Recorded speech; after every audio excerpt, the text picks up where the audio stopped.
Joining me is Liberal Senator James Paterson, who chaired Parliament's Intelligence Committee under the last government and met Drew Pavlou in Parliament yesterday.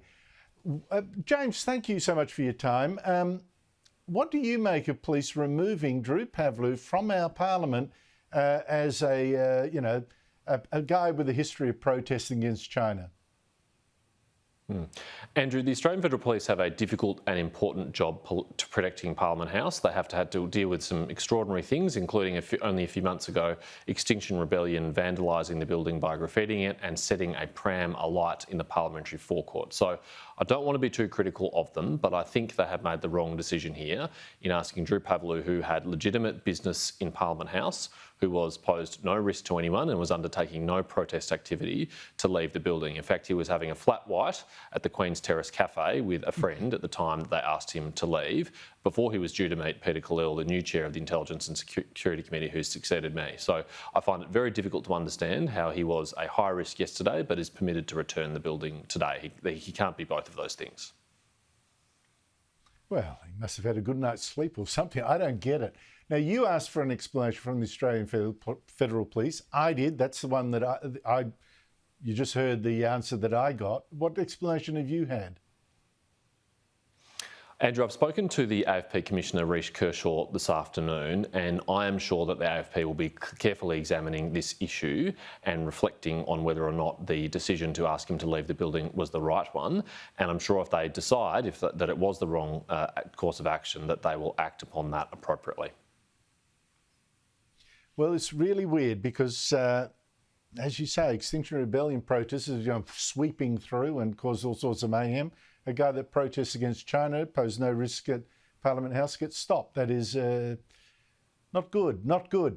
Now, China's dictator Xi Jinping last week ended his ban on meeting Australian Prime Ministers, agreed to meet Anthony Albanese. But this week, China resumed its attack. I saw journalists excitedly saying a peace breakthrough, all that kind of thing.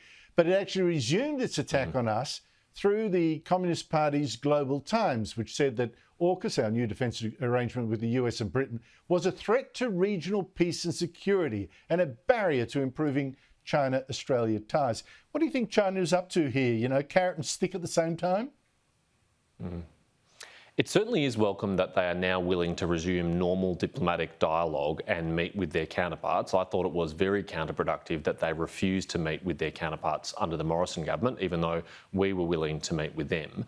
But there has been some very breathless and very excitable commentary about the significance of those meetings, when really we have to judge the Chinese government by their actions, not just their words. And those actions include their attacks on AUKUS, as you pointed out, but also their continued arbitrary detention of Australian citizens, Cheng Lei and Yang Henjun, and their sanctions, unjustified sanctions against many Australian industries.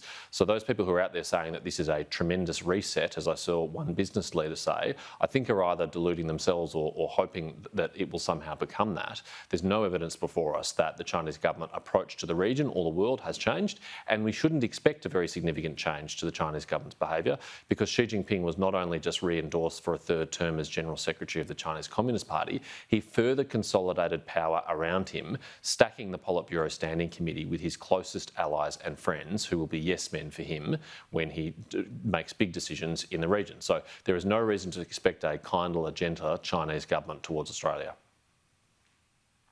Yeah, I can't see that great breakthrough either. Before they were punching us for not talking to us. Now they're punching us and talking to us, but we're still getting punched. So I'm not quite sure what the benefit is. Anyway, James Paterson, thank you so much indeed for your time.